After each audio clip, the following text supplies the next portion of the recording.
Nothing on the whiteboard. Nothing on the walls here. Sweet. So I'm Zach Schultz. This is Hunter, my client here, and I'm going to be teaching Hunter, coaching him through first, second, and third class levers of the body and how they work. So the best way to remember, or kind of a good acronym to remember it, is going to be FLE, and then 1, 2, 3 for each.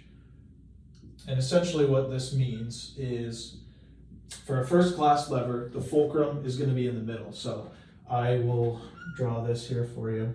So the fulcrum I'm going to represent with a triangle. And typically the fulcrum is going to be like the joint that's producing the movement. So in the middle we're going to have the fulcrum. One end you will have the load. I'm just going to represent that with R, load or resistance. They're simultaneous. So we'll put resistance there, and then on the other end you're going to have the effort. So from the fulcrum to the effort, this is going to be called the effort arm, and from the fulcrum to the resistance or load, that will be called the load or resistance arm. So with the first class lever, the fulcrum is going to be in the middle.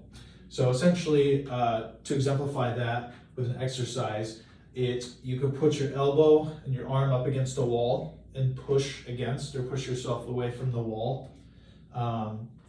And that is going to be an example of a first class lever, where the fulcrum is going to be your elbow joint, the load or resistance is your hand pushing against the wall, and then the effort is going to be kind of your bicep up here. So that's first class lever, fulcrum in the middle there for you. Moving on to a second class lever, this one's going to be different because you're going to have the load in the middle, or resistance again.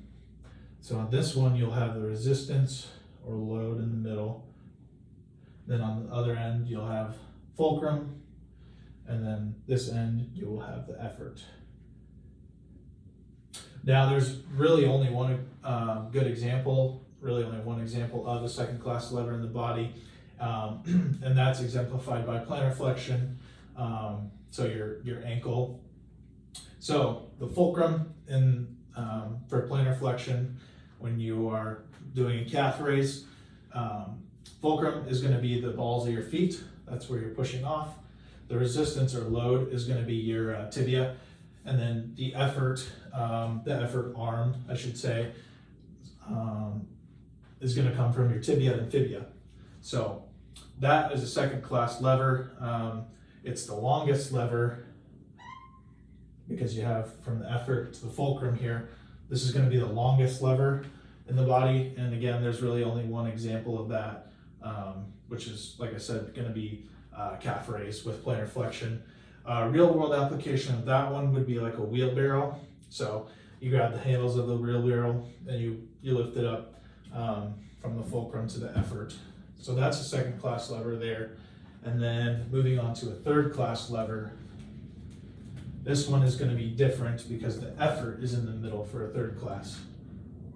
So I'm going to switch markers here.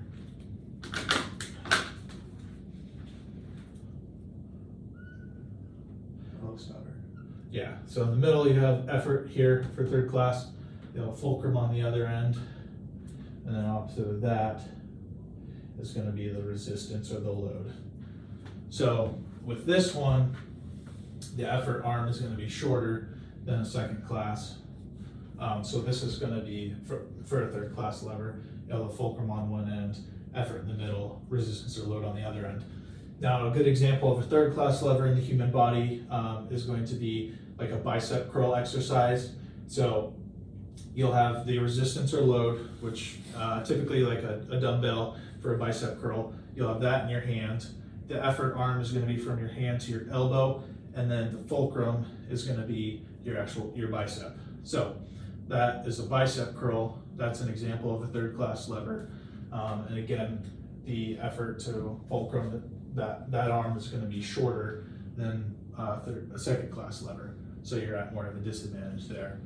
And then I think I forgot to mention, but obviously second class lever is the least common in the human body. Third class is the most common. So Yeah, did you have any questions about that? Yeah, I guess, since plantar flexion is second class. Yep. What would dorsiflexion be? So dorsiflexion, that's also a second class lever. Really the main thing you're changing, the fulcrum is switching from the balls of your feet to your heels, so Okay. the calcaneus in Yeah. that sense. So you're basically just doing the opposite, but that's still a second class lever, because the arms are essentially the same. You're just changing the fulcrum point there. Okay. But yeah, that's a great question. All right.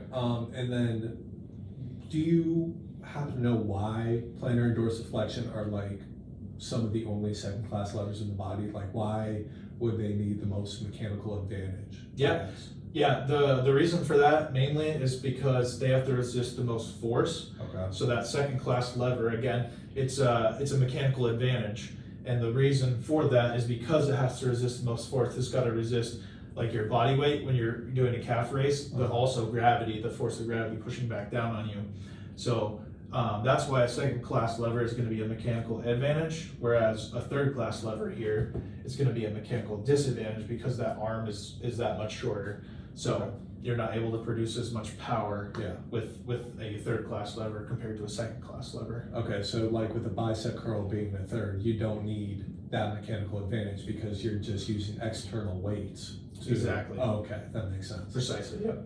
Nice. Yep. So yeah, second class is going to be a mechanical advantage, and I'll just write that up here. Whereas third class is going to be mechanical disadvantage. And that's all based on the distance between the fulcrum and the effort. Yep, Okay. exactly. Yeah. Gotcha. So just to give you another illustration, we'll go back and I'll do a second class lever here for you. So load is in the middle for that one. You got the fulcrum here, and then you have the effort out here, and this is resistance. And then this one, distance between the effort and the fulcrum is double. Okay. Yeah, it's the longest there. So Gotcha. exactly, that's why you have the most advantage there mechanically, is because that arm is the longest Okay. in a second class lever. Okay, that makes a lot more sense. Yeah, absolutely. Perfect. Cool.